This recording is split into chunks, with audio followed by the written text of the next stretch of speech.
l'on matraque, que l'on poursuit, que l'on traque. C'est elle qui se soulève, qui souffre et se met en grève. C'est elle qu'on emprisonne, qu'on trahit, qu'on abandonne, qui nous donne envie de vivre, qui nous donne envie de la suivre jusqu'au bout, jusqu'au bout. On est là pour défendre le service public de la sécurité sociale qui aujourd'hui est attaqué.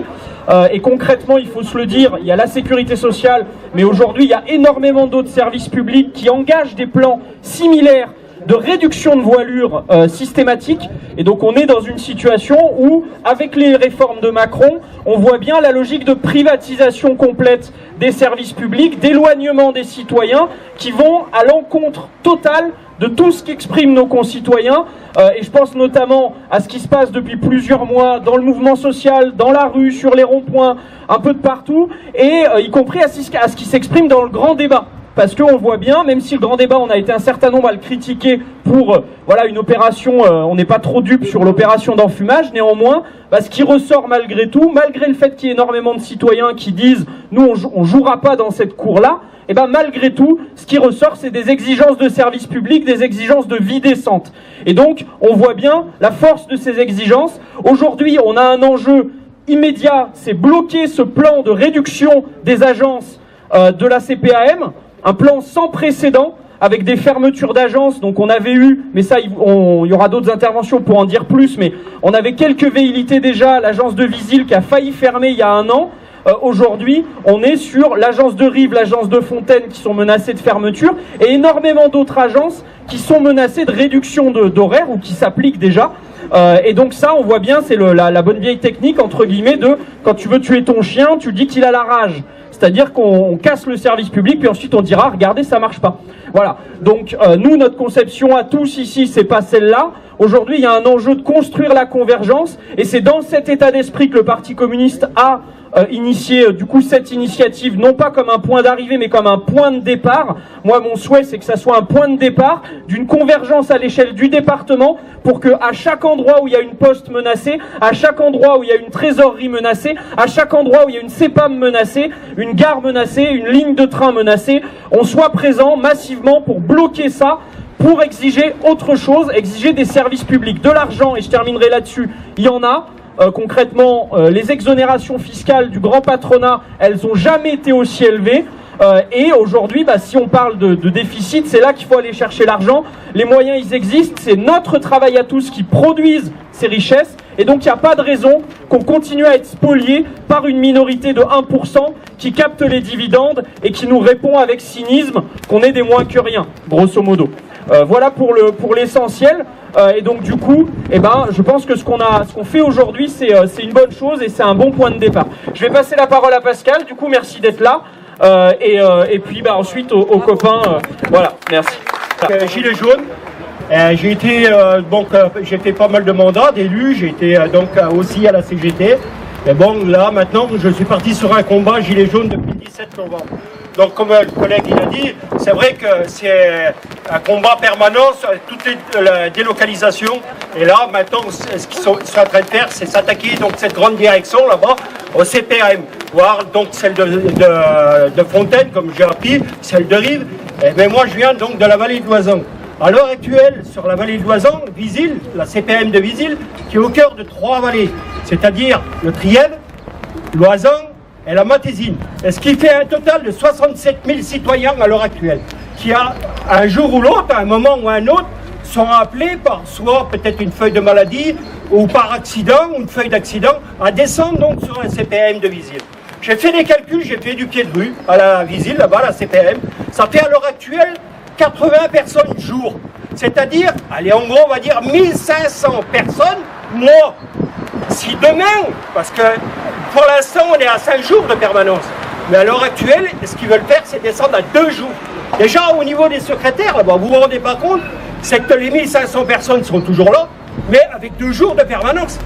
C'est-à-dire que les beaux sourires, comme elles nous font et tout, ça va disparaître. Le temps qu'elles nous donnaient, il va disparaître aussi. Il n'y aura plus le temps autant. Par contre, là où ça va pas aller, c'est que tous nos anciens, les personnes handicapées et tout ça, je ne vois pas comment on peut les inciter et leur dire que demain, ces 1500 personnes, vous allez descendre sur Grenoble, mais c'est la folie complète.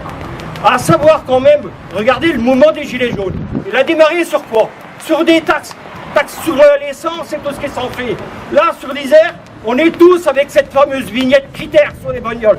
Et ça pourrait nous éviter, c'est-à-dire de venir carboniser donc Grenoble et tout. Mais moi, je comprends pas. Qu'il n'y ait pas au moins le préfet ici, qu'il n'y ait pas au moins Madame Chalas, qu'il n'y ait pas Monsieur Piolle, parce que normalement, il devrait se battre avec nous, parce que nous, on ne veut pas aller polluer Grenoble. Mais tout ce qu'on demande, c'est qu'ils viennent nous défendre pour qu'on puisse rester dans nos vallées avec nos CPAM. Et c'est tout, point. Donc je vais résumer.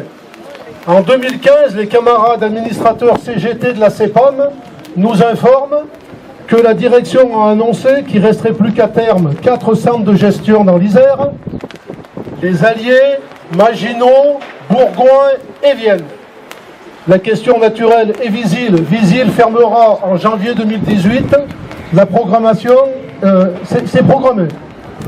Du coup, on s'est mobilisé, on a commencé à faire des réunions publiques, on en est à 600 pétitions, on a fait des réunions de quartier, bon, on a mobilisé y compris les conseils municipaux, et pour résumer tout ça, je vais vous lire une délibération qui a été prise dans un conseil municipal, et après je vous donnerai la liste des mairies dans lesquelles ça a été voté. Vous inquiétez pas, c'est pas très long. Donc on est en 2016, hein, voilà. Alors qu'au niveau national, nous célébrons les 70 ans de la sécurité sociale d'Ambroise Croizat.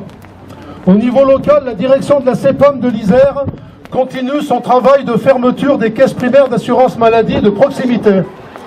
L'objectif de la CEPAM de l'Isère, en ligne avec les orientations de réduction des coûts données par le ministère de Marisol Touraine, ministre de François Hollande, et qui faisait suite à la loi Sarkozy, est de ne plus maintenir que 4 centres de gestion pour le département de l'Isère à l'horizon 2021. Le siège rue des Alliés, Maginot, Vienne et Bourgoin. La convention d'objectifs et de gestion, COGE, que connaissent bien mes camarades de la CGT, n'est-ce pas Elisa? Voilà, pour la période 2018-2021, présentée par la direction de la CEPAM et adressée par courriel à l'ensemble du personnel, programme la fermeture du centre de CEPAM de Visil pour janvier 2018. Le centre d'accueil de la CEPAM de Visil reçoit un grand nombre d'assurés sociaux habitant la commune de Visil et les communes proches. Ce projet entérine et établit de fait la fermeture du centre de Visil en janvier 2018. Conseil, après en avoir délibéré à l'unanimité, demande au conseil d'administration de la CEPAM de l'Isère, pas le conseil municipal avant c'était, d'arrêter son processus de fermeture des centres de proximité de sécurité sociale, et notamment celui de Visil, programmé pour les premiers jours de 2018. Ça, c'était janvier 2017. Cette motion, donc janvier-février 2017, a été votée par les communes de Visil, c'est la moindre des choses. Il y aurait des élus de Visil ici, ça aurait été quand même intelligent, de mon point de vue, mais c'est un jugement de valeur, je suis d'accord. Visil, Saint-Barthélemy de Séchilienne, Champs-sur-Drac, Beaufin, Suville, Saint-Jean-de-Vaux, Quai-en-Beaumont, Prunières, Lamure, Cholonge, Volnavez-le-Bas. Comme vous le voyez, des communes d'orientation politique très différentes. Le camarade Gilets jaunes l'a dit, il y a des rumeurs qu'on a entendues nous aussi, de diminution du nombre de jours d'ouverture. Mais si on n'en parle pas, c'est qu'on ne veut pas l'annoncer à la place de la direction de la CEPAM. Donc il y a une question qui est posée tantôt au CA, on verra si la directrice se défile, mais en tout cas, on ne veut pas être ceux qui annoncent la réduction du nombre de jours. Parce qu'on a cette pratique-là. Après, quand c'est annoncé en avance, le jour où la direction l'annonce, eh ben c'est un non-événement.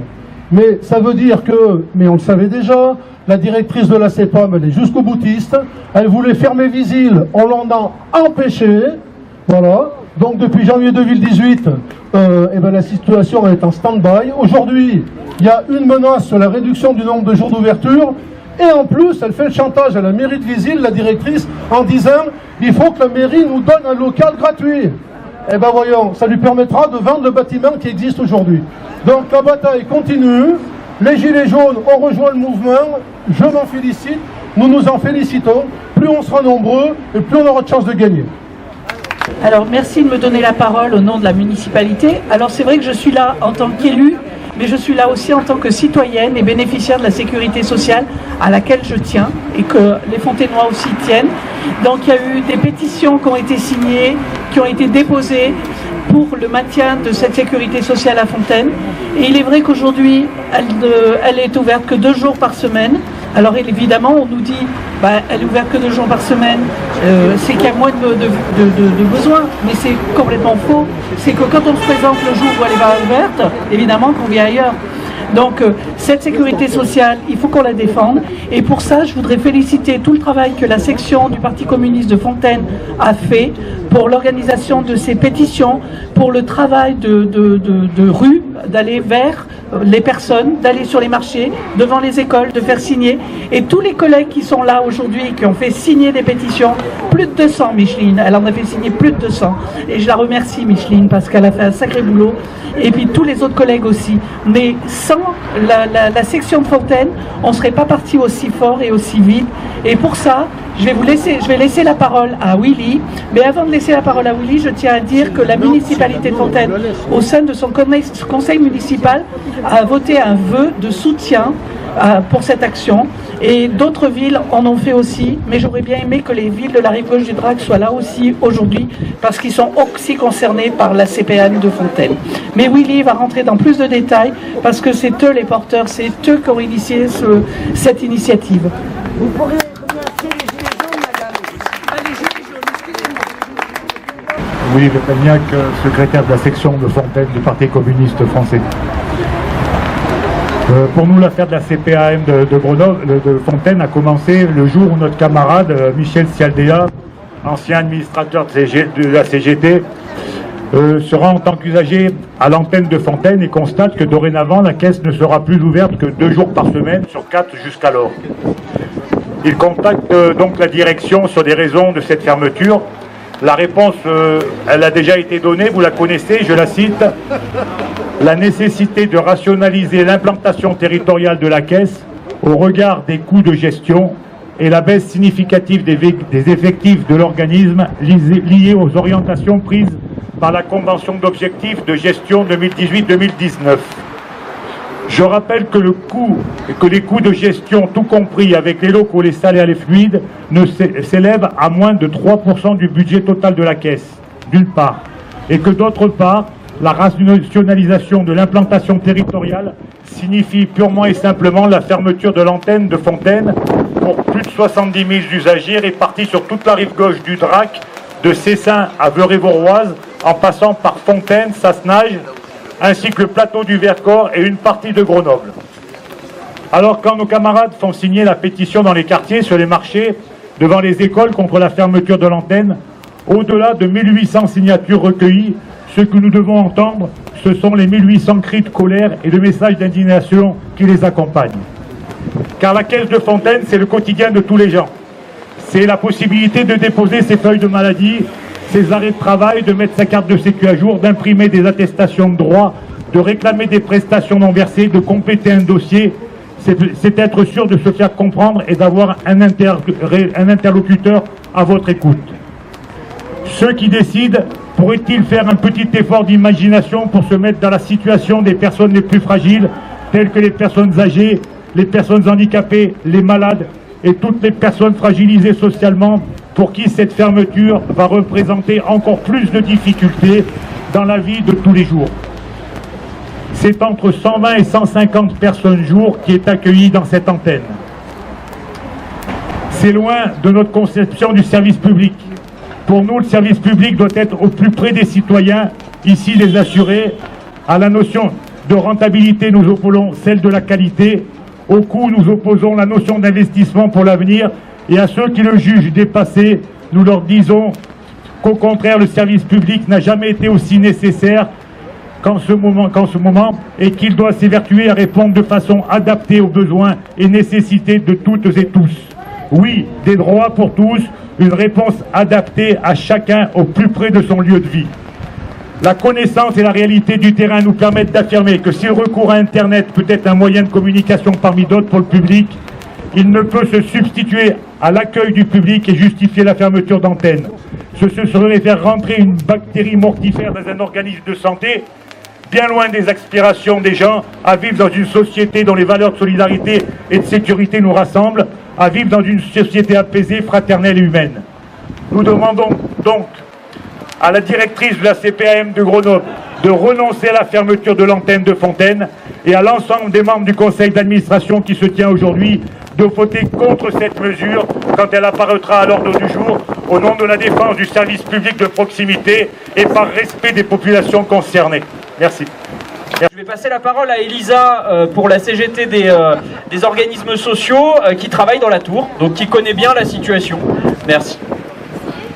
Bonjour à toutes et tous, donc c'est Elisa, déléguée syndicale CGT à la Caisse et je participe au comité d'entreprise.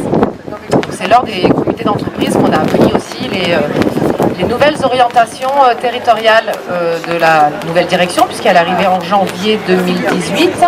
Il faut savoir que lorsque la direction parle des accueils, c'est les accueils coûtent cher. Voilà, c'est pas le service de mission publique, donc les accueils coûtent cher. La première réponse, c'est le tout numérique.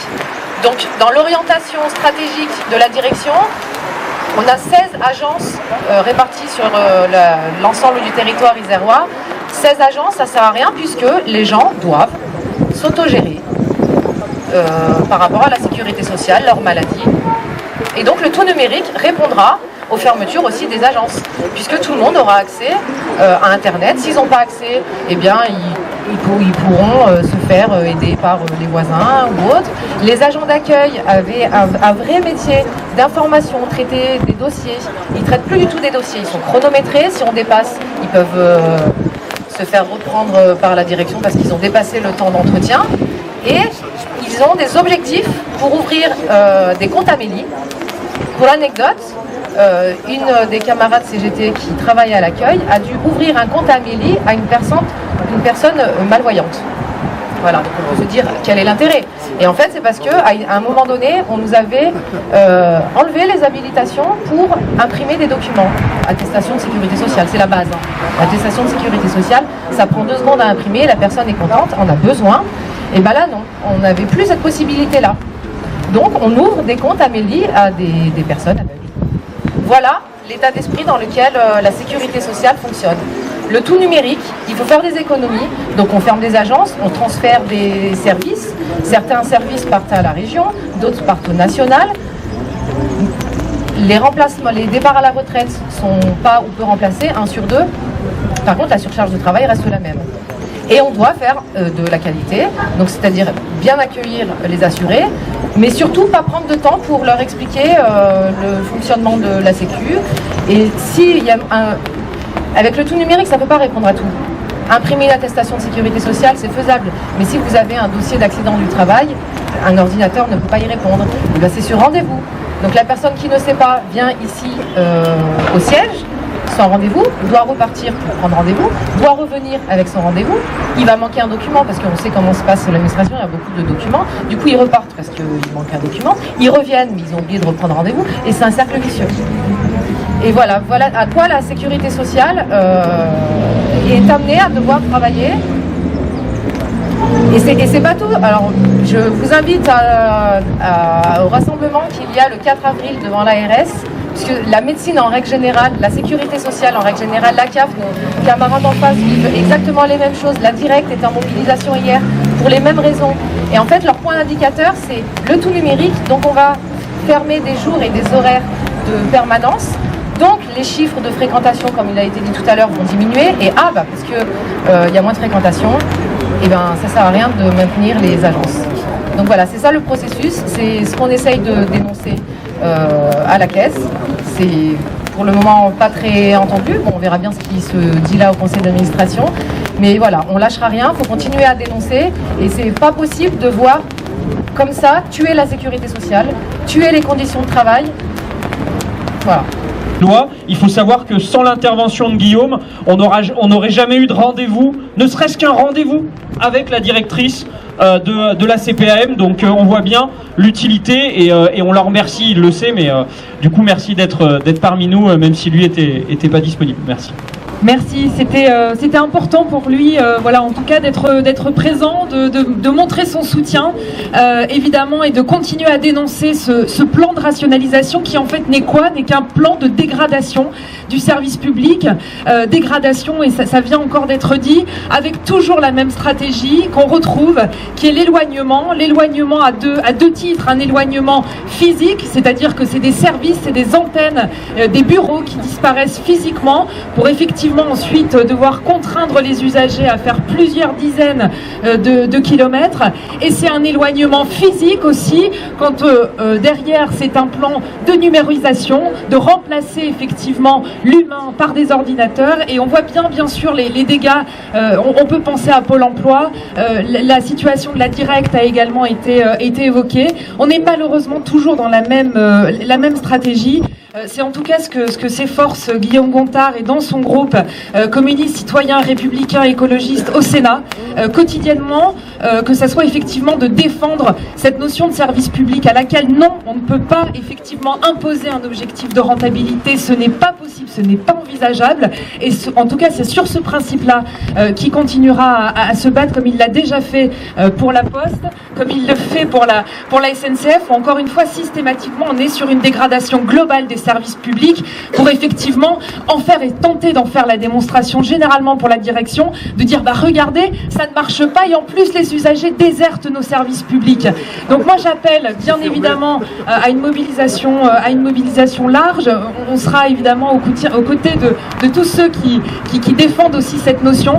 On appelle aussi à une mobilisation citoyenne parce qu'on reste assez convaincu que ça sera par les usagers aussi eux-mêmes qui effectivement il y a eu, et on verra bien évidemment la suite qui en sera donnée, même si on peut avoir quelques réserves sur le grand débat national qui s'est tenu avec plusieurs centaines, plusieurs milliers de contributions. On les a parcourues, on était nous-mêmes à l'initiative d'un tour d'Isère avec une quinzaine de dates dans le département pour aller à la rencontre des habitants, pour aller à la rencontre des élus locaux. Moi je retiendrai deux sujets prioritaires qui sont aujourd'hui effectivement évoqués par les élus locaux et par les habitants. C'est replacer les usagers au cœur de l'action publique et c'est effectivement arrêter cette dégradation du service public. Donc moi je crois beaucoup encore une fois à la mobilisation des usagers et j'espère que voilà, on sera encore beaucoup plus nombreux pour défendre cette notion de service public et en tout cas dès ce soir on demandera bien évidemment un rendez-vous à la direction et des retours bien évidemment sur la réunion qui s'est tenue aujourd'hui. Dire un mot, notre administrateur honoraire de la CPAM. Tu vas nous parler d'Ambroise Croizat. Non. S'il y avait pour ce qui concerne la légitimité de notre mouvement, s'il y en avait besoin, hein, on peut s'appuyer sur des choses. Voilà. Alors je vais citer un bolchevique là. Nous voulons que demain, les travailleurs considèrent que les institutions de sécurité sociale sont des institutions à eux. Madame la directrice, vous avez entendu? Et où ils sont chez eux. Pour cela, il faut des organismes très proches des intéressés. Il faut qu'en outre des caisses de chaque groupe local et sa section. Il faut que dans chaque entreprise, le comité d'entreprise désignant dans son sens par délégué à la sécurité sociale, qui fera l'éducation de ses camarades et qui servira aussi d'intermédiaire pour la constitution de dossiers et pour la transmission aux caisses. Il faut humaniser les institutions de sécurité sociale. Signé Pierre Laroque en avril 1946. Alors vous avez vu, quand j'ai dit bolchevique, c'était surtout pas ça, quoi. Hein. Mais si Pierre Laroque n'est pas le père de la Sécu, c'est quand même quelqu'un qui a contribué et qui connaît bien le sujet. Et une information. Pour ceux qui n'ont pas vu le film La Sociale, il y a une projection à Échirolles le 3 mai. Et je dis aussi que ceux qui veulent faire une projection, hein, qui que ce soit, c'est très facile. Il suffit de me contacter, je vous donne les tuyaux, hein, vous dites comment il faut faire. Je le redis, aujourd'hui, c'est pas un point d'arrivée, c'est un point de départ. Travaillons les convergences parce que se bagarrer, il va y en avoir besoin, encore plus demain qu'aujourd'hui. Il faudra qu'on soit plus nombreux et donc du coup, allons-y et mobilisons autour de nous. Et puis sur ce, on va remettre la musique. Pour information, je donne juste une information que nous ont donné les collègues administrateurs, parce que pour ceux qui ne savent pas, la sécurité sociale, donc c'est administré par un conseil d'administration, moitié patron, moitié organisation de salariés. Les organisations de salariés, ça vous aura pas échappé. Je vois un copain de Solidaire aussi présent, merci. Les syndicats n'ont pas tous les mêmes positions, on va dire. On a certains qui sont plus combatifs que d'autres, hein, n'est-ce pas? Et donc du coup, voilà, mais il n'empêche que là, il y a quand même la possibilité, et certains syndicats qui jusqu'à présent n'avaient pas bougé, aujourd'hui disent que voilà, quand même les accueils de proximité c'est important, donc ce CA, il peut faire bouger des choses, et on appelle, on a envoyé un message aussi au président de la Caisse, on les appelle à refuser le plan de réduction, et donc ce qui sortira de ce CA sera très important pour la suite de la mobilisation, selon comment ça va se passer. Il faut savoir y compris qu'il y a même des petits patrons qui aujourd'hui disent que ce plan il n'est pas acceptable et qu'il faut un maintien des accueils de proximité. Donc on voit bien que quand on bouge, on fait bouger les choses.